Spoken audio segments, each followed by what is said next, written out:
Hello everybody, it's Non-Scene News here, and today we've gotten a lot of breaking dates today. And the first news we'll be talking about today is first coming from the United States of America. So we've gotten some breaking and official news today that the US is now officially reassuming weapon shipments to Ukraine after a 1-week pause. So it is still very unclear if all suspended arms are now moving again, but Trump officials in the Trump administration say that 155mm artillery shells and GMLRs guided rockets are now officially making their way back to Ukraine. So after just 1 week of the US halting military equipment to Ukraine, the US is now officially reassuming these weapon shipments to Ukraine after a short pause due to Donald Trump's orders. So this sudden announcement came from Donald Trump in his meeting with his fellow officials in his administration. So according to Donald Trump, the United States is going to be sending more weapons and defensive equipment to Ukraine. Again, according to Donald Trump, we are going to send more weapons to Ukraine. We have to. They have to be able to defend themselves, meaning Ukraine. They are getting hit very hard now. They are getting hit very hard, which we'll be talking about the Russian missile strikes a bit later in this video. But according to news we've gotten, apparently the US Defense Secretary Pete Hegseth paused the US weapons shipments to Ukraine, and apparently he did it last week without informing the White House. This is coming from multiple news outlets from mainstream media.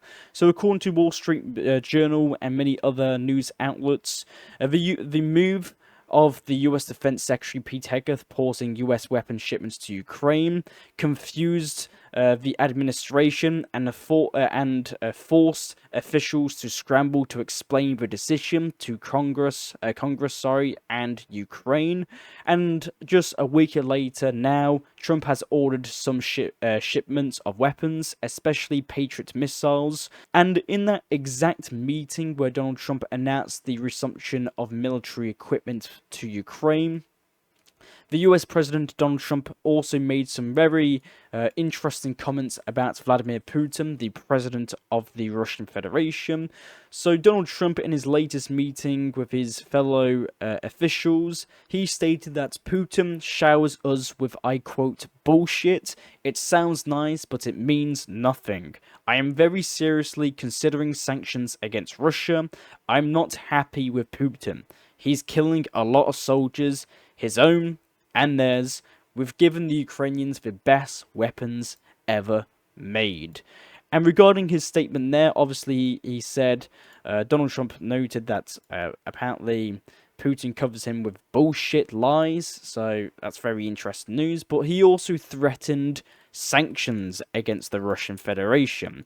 So the US President Donald Trump says he's looking at very strong sanctions against the Russian Federation, and he says that I am looking at Lindsey Graham's sanctions bill very strongly. And if you don't know what US Senators Lindsey Graham's senator bill is, it is a huge tariff and sanction on Russia. So the United States, with this Senate bill, will be preparing a 500% duty and sanctions on Russian oil and uranium for countries that buy energy resources from Russia at 500%. So if this bill passes Congress, and if Donald Trump signs this new bill that apparently he's looking into on the Lindsey Graham's sanction bill, this will give the United States and the President of the United States the power to sanction Russia and people who buy Russian oil and coal and gas and everything from Russia. The United States will be able to sanction them by 500%. So from any country that buy energy resources from Russia. And obviously, with this sanction bill, it's meant to paralyze the Russian economy, stop people trying to trade with the Russian Federation. Therefore, Russia would sue for peace in Ukraine more quickly. So I'll keep you updated on that. And furthermore, the next breaking news today coming from the United States is obviously the Israeli Prime Minister Benjamin Netanyahu and the US President Donald Trump's meeting on July the 8th and July the 9th, 2025. So, Benjamin Netanyahu, which is the Prime Minister of Israel, visited the President of the United States, Donald J. Trump, at the White House again on July the 8th and July the 9th, 2025. And they focused their talks on the conflict in Gaza, the hostages held by Hamas, and a broader Middle Eastern diplomatic developments. So let's just go over the key outcome from the Netanyahu and Trump meeting. So again, the primary focus was securing and the release of hostages held by Hamas in Gaza. The discussions centered on a potential 60-day ceasefire agreement aiming to facilitate humanitarian aid and the release of 10 living hostages and 9 deceased individuals of the Israeli hostages. A Qatari delegation reportedly met with the White House officials to assist in negotiations with the Americans and the Israelis. Netanyahu empathized that Israel's military campaign against Hamas is ongoing with the goal of neutralizing Gaza as a threat to Israeli citizens. Netanyahu also presented Trump with a nomination letter for a Nobel Peace Prize, recognizing his role in ending the brief war with Iran. And furthermore, that was practically all the key statements we had from the Benjamin Netanyahu and Donald Trump meeting at the White House from July the 8th to July the 9th. So, very interesting news.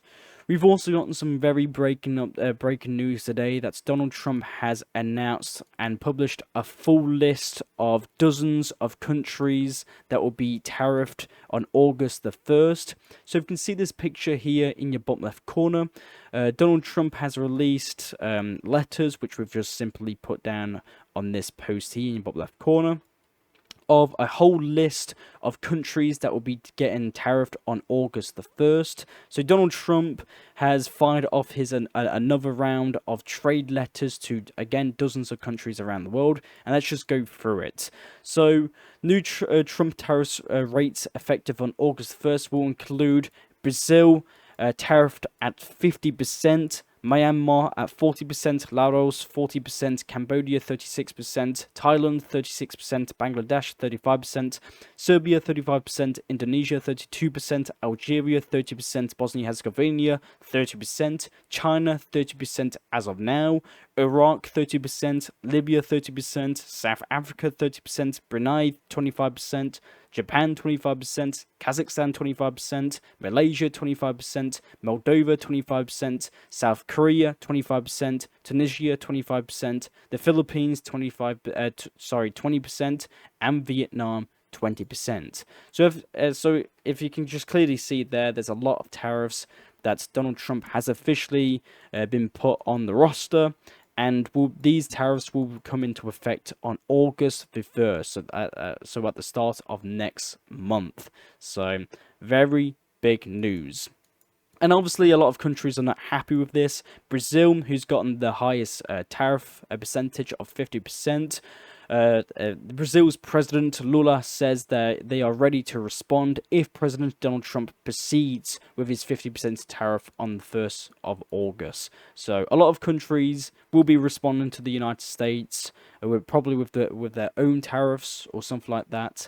So I'll keep you updated on that. That's not the only tariff news we've gotten from the United States today. Donald Trump has also announced he'll be imposing a 10% tariff on imports from BRICS countries that include, obviously the biggest one, China, Russia, India, Brazil, South Africa, and many other BRICS nations in the corporation. So his theory, his reasoning for this tariff is because Donald Trump believes that the BRICS is undermining the US dollar and is trying to search for ways so it can decapitate the US dollar and put a BRICS currency or a currency to replace the US dollar. So this is why Donald Trump will be putting on a 10% tariff on BRICS nations.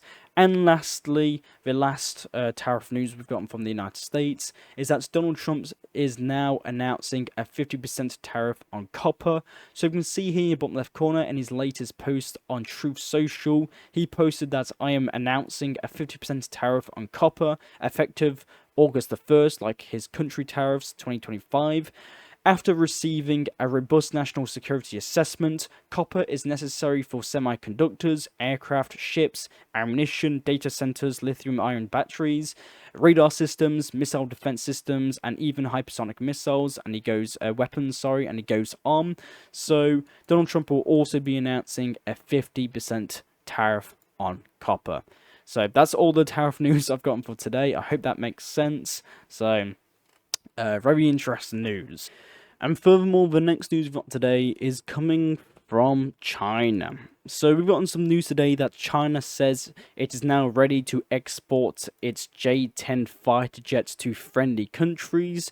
While no names were given, the statement follows reports of Iran seeking Chinese arms. So China is now officially ready to, I quote, export its J10 fighter jets to friendly countries.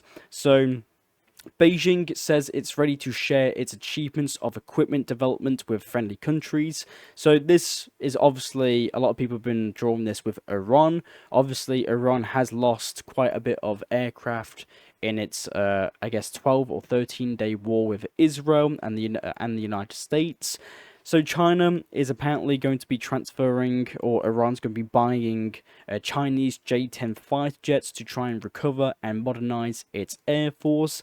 And furthermore, we've also got some broken updates coming from Taiwan and China. So Taiwan has just commenced its largest ever military exercises, the Han Guang 41 drills, on July the 10th, 2025.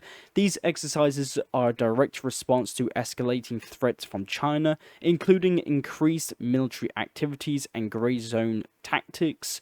So Taiwan has just commenced its largest military exercises. This includes obviously army exercises with tanks, anti-ship missiles, testing its capabilities to fight off China. So the key points of Taiwan's largest military drills are: the drills will span up to 10 days, marking the longest ever Hangguang exercise to date. Over 22 reservists are mobilized alongside regular forces. Simulation includes response to potential Chinese blockades and amphibious invasions. So they'll be simulating a response to a potential Chinese blockade, and again, amphibious invasion. Taiwan will also be including in its huge military exercise the use of unmanned maritime drones and tanks in coastal defense scenarios. Taiwan will also be practicing air raid drills, missile warning systems, and citywide evacuation exercises, testing of emergency supply stations and air raid shelters. And obviously, China, so Beijing has dismissed Taiwan's exercise as politically motivated and imposed export bans on Taiwanese military-linked companies. These comprehensive drills underscores Taiwan's commitment to enhancing its defense capabilities amid growing tensions. So again, Taiwan launches its largest ever military exercise, practicing scenarios of a potential Chinese invasion of Taiwan. And just 2 minutes, practically 5 minutes before actually recording this video, we've also gotten some breaking news that today that 4 Chinese Coast Guard vessels have actually entered the Yemen island water space. So this island that's actually very close to mainland China, the Yemen island, is actually owned by Taiwan. So 4 Chinese Coast Guard vessels have actually entered the water spaces, and apparently they've been in the water space for a few hours. So it seems that tensions are heightening. They're going higher and higher every single day, and I'll keep you updated on the Chinese and Taiwan conflict here. And furthermore, the next news we've got today is coming from India. We've got news that an Indian Speedcat Jaguar fighter jet has crashed in the Rajasthan district near Pakistan's border. So in this approximate yellow zone, an Indian Jaguar fighter jet crashed. We've gotten some reports that both pilots have been announced dead, with rescue operations ongoing. So this is the third crash since March 2025. And furthermore, the next breaking update today is coming from Ukraine. We've gotten a lot of news coming from Ukraine today. So just yesterday, Russia unleashed a record-breaking air assault on Ukraine overnight, launching 728 drones and 13 missiles in its largest combined attack to date, targeting many eastern Ukrainian cities in eastern Ukraine. So Russia has been launching huge aerial assaults on Ukraine in the past 2 days.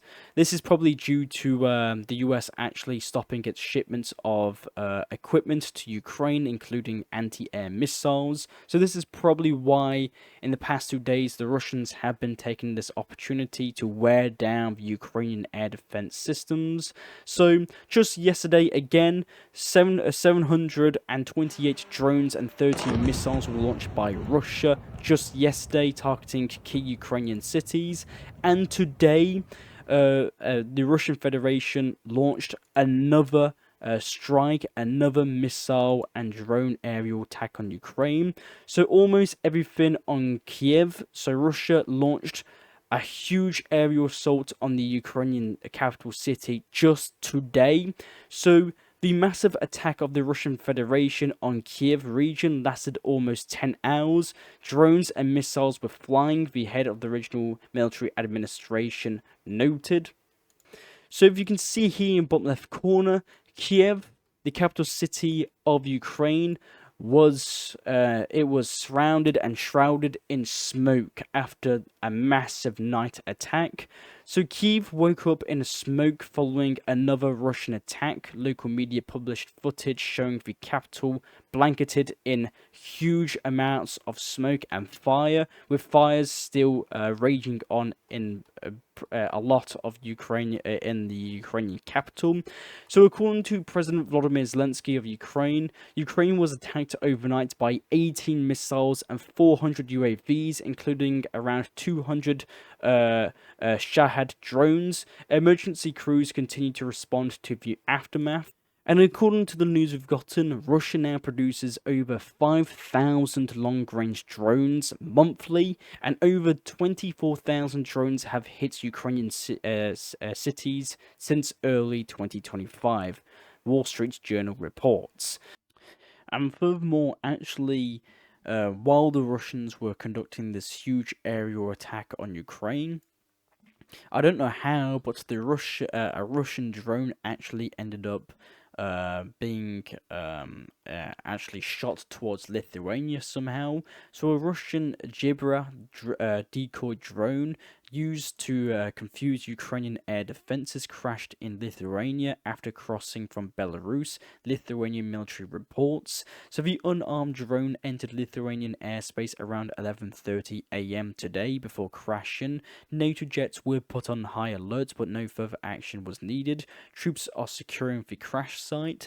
So apparently while Russia was conducting this huge aerial attack on Ukraine, somehow a Russian decoy jet probably lost connection or something, and it crash landed in Lithuania. And obviously Lithuania is obviously condemning Russia violating its airspace. And furthermore, that's not the only news we've gotten from Ukraine today. We've gotten news that the Ukrainian President Volodymyr Zelensky has visited Rome on July the 10th, 2025, ahead of the 4th annual Ukraine Recovery Conference. So during the Ukrainian president's visit, Zelensky, he engaged in significant diplomatic meetings with Italian leaders and even the Pope, Leo XIV. So the Prime Minister of Italy, Meloni, met with Volodymyr Zelensky, the President of Ukraine, where Italy reaffirmed, I quote, its 360-degree support for Ukraine, including military and financial assistance. Zelensky also met with the newly elected Pope Leo XIV, where the Pope reiterated his offer to mediate peace talks between Ukraine and Russia, emphasizing the Vatican's readiness to facilitate a Ukrainian and Russian dialogue in the Vatican. And while Zelensky was in Rome, Zelensky also met with Keith Kellogg, one of a special advisor of Donald Trump. So, according to Zelensky, we discussed weapon supplies and strengthening air defenses. We also covered the purchase of American weapons, joint defense manufacturing, and localized efforts in Ukraine. We focused in detail on sanctions pressure on Russia. And Keith Kellogg says international partners must step up and support Ukraine's reconstruction by creating a modern-day Marshall Plan tailored for the country's recovery after the war. So Zelensky has arrived in Italy for the reconstruction plan of Ukraine, where dozens of countries and companies will be investing in Ukraine's reconstruction. And according to officials in Ukraine, the reconstruction of Ukraine will cost over $1 trillion for 14 years. And the next news we've got today is coming from Bulgaria. So we've got news today that the European Parliament has just voted to approve Bulgaria's accession to the Eurozone 2026. So on July the 8th, 2025, the European Parliament approved Bulgaria's accession to the Eurozone, making a significant milestone in the country's economic integration with the European Union. So the approval outcome, the vote concluded with 531 members of the European Parliament in favour, 69 against, and 79 didn't vote. So Bulgaria is set to adopt the euro on January the 1st, 2026, replacing its national currency, the lev. So Bulgaria will officially be now approving its now national currency to be the euro. So Bulgaria will be adopting the euro currency, and at the start of January the 2026, Bulgaria will fully approve and be using the euro. So obviously, there's a lot of people who are skeptical about this in Bulgaria. A May 2025 poll indicated in Bulgaria that 50% of Bulgarians were skeptical about adopting the euro, citing concerns over potential price increases. And furthermore, the next news we've got today is coming from the French Republic. So we've got news that France will be reassuming production of the Storm Shadow / Scalp EG cruise missiles. So the French Defense Minister Sebastien was pleased with how the missiles performed during the conflict in Ukraine, and therefore a decision was made to replenish the arsenal of the French army with them. The French Defense Ministry once again intends to make Storm Shadow, the Storm Shadow / Scalp EG cruise missile, a key element of the European defense system. So France has just announced that it will be resuming the production of the Storm Shadow missile to restock its arsenal and potentially send this to Ukraine. We've also got news today that the UK and France have agreed to coordinate in a nuclear deterrence against Russia.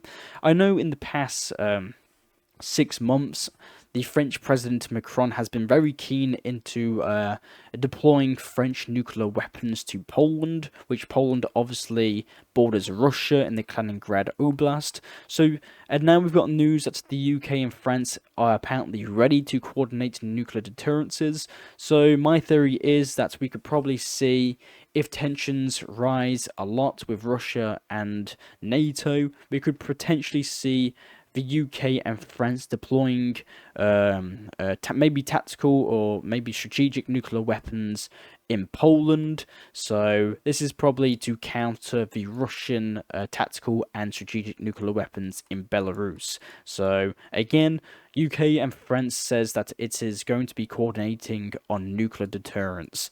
And furthermore, the next news we got today is coming from the Red Sea and coming from the Houthis. So it seems that the Houthis are back to sinking commercial and taking commercial ships, because on July the 7th, 2025, the Eternity Sea, a Liberian-flagged Greek-owned bulk carrier, was attacked by Houthi rebels using drones and small arms from boats.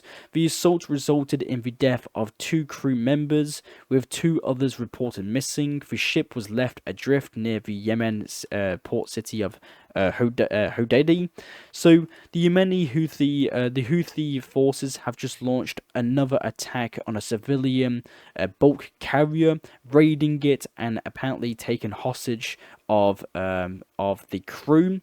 And just a day later, on July the 8th, the Magic Seas, another Liberian-flagged Greek-owned vessel, was struck by missiles and drones by the Houthis. The Houthis detonated explosives on board, causing the ship to sink. The 22-member crew abandoned ship, with 2 security guards injured and 2 others missing. So the Yemenis in 2 days have managed to capture and sink 2, well, not sink, but have been able to sink 1 a Greek-owned bulk carrier. So you can see here in the bottom left corner, we can actually see the Houthis actually destroying these bulk carrier ships. So according to news we've gotten, the attacks have reunited global concerns over maritime security in the Red Sea, a critical shipping lane. The US and NATO may be drawn back into the conflict despite a recent ceasefire agreement that ended the US and Houthi hostilities. And furthermore, the last news we've got today is coming from Algeria and Mauritania. So we've got news that Algeria and Mauritania is this country here that borders Senegal, Mali and Algeria.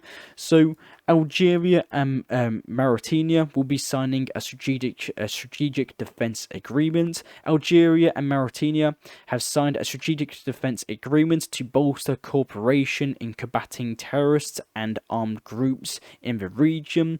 The accord finalized in Algeria, Algeria's capital in Algiers here, aims to enhance regional security through joint military efforts, intelligence sharing and coordinating operations.